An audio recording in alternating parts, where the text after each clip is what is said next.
सुप्रभात बच्चों। बच्चों, आज हम सुमित्रानंदन पंत जी द्वारा रचित कविता ग्राम श्री के अभ्यास के प्रश्नों के उत्तर जानेंगे। तो आओ बच्चों, शुरू करते हैं। प्रश्न संख्या 1। कवि ने गांव को हरता जनमन क्यों कहा है? बच्चों, कवि ने गांव को हरता जनमन इसलिए कहा है क्योंकि गांव की शोभा अपार है, अनुपम है। गांव में चारों तरफ हरियाली ही हरियाली छाई हुई है। हरियाली छाई होने के कारण धरती भी प्रसन्न है, खुश है और गांव की प्राकृतिक सुंदरता हर एक के मन को छू लेती है। इसलिए कवि ने बच्चों गांव को हरता जनमन कहा है। प्रश्न संख्या 2।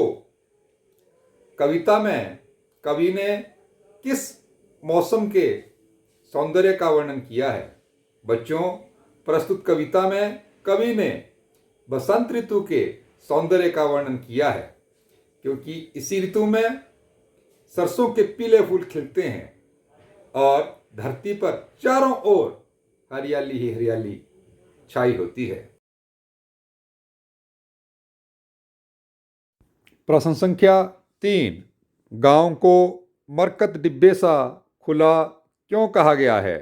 उत्तर, मरकत पन्ना नामक रत्न को कहते हैं जिसका रंग हरा होता है। मरकत के खुले डिब्बे से सब कुछ साफ साफ दिखता है। मरकत के हरे रंग की तुलना गांव की हरियाली से की गई है। गांव का वातावरण भी मरकत के खुले डिब्बे के समान हरा भरा तथा खुला खुला सा लगता है। इसलिए बच्चों, गांव को मरकत डिब्बे सा खुला कहा गया है। प्रश्न संख्या 4। अरहर और सनई के खेत कवि को कैसे दिखाई देते हैं? उत्तर, बच्चों, अरहर और सनई के खेत कवि को सोने की किंकणियों के समान दिखाई दे रहे हैं।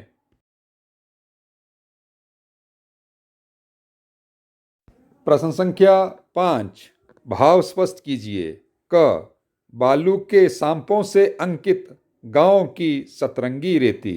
उत्तर, बच्चों, इन पंक्तियों में गंगा नदी के तट वाली जमीन को सतरंगी कहा गया है।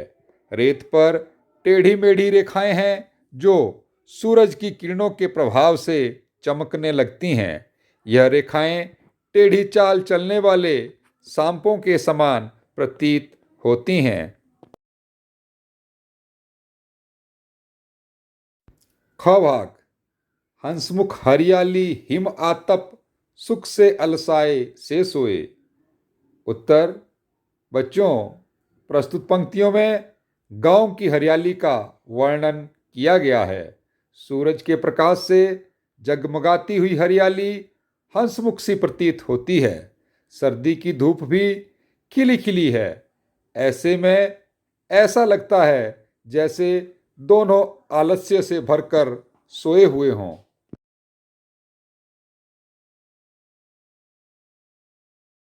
प्रश्न संख्या 6।